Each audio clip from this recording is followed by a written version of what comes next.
And it is hard. It's like a hard cookie. It keeps well till it doesn't. This is the pub here. That gun, this gun, and these are all functional. These are traditional firearms. I've actually hunted with this. I've shot turkeys with this. Oh wow! Got to get the shot right the first time, I'm sure.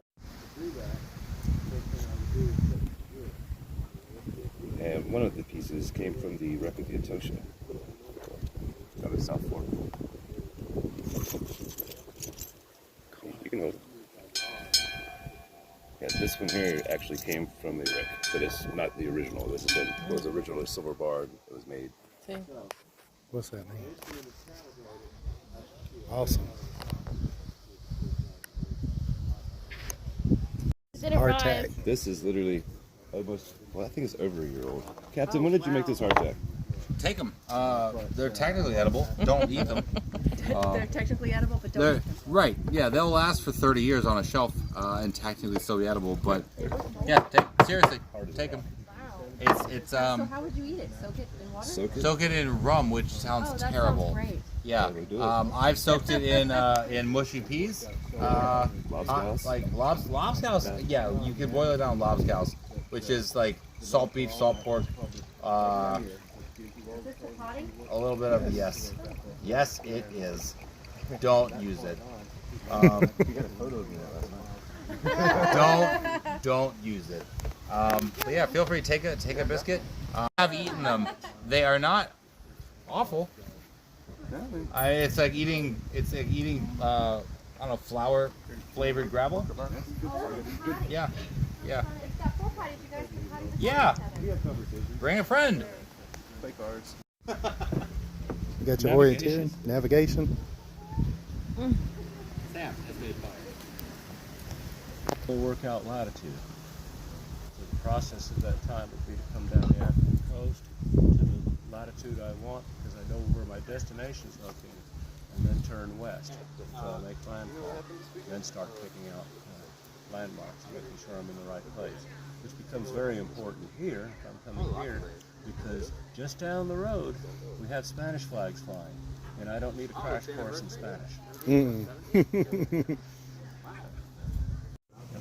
This is called a traverse board. It's part of the dead reckoning system on ship. It also helps me with my navigation. The top part mimics the compass rose. There were 32 points on the compass in those days, which was about the limit of accurate steering of the ship. The bottom part is going to be used to record speed. Now, do you understand the watch system on board ship? It's an arbitrary division. One half is called the larboard watch, the other half is called the starboard watch. Larboard is the old term for port. Doesn't mean anything about what side of the ship you work. It's just like having team names. You know who you belong to. Each watch will be on for 4 hours and then off for 4 hours. And that's tracked by the sand glass you see over there. You just heard the bell ring a few minutes ago? Yeah. Yes, that was 11:30.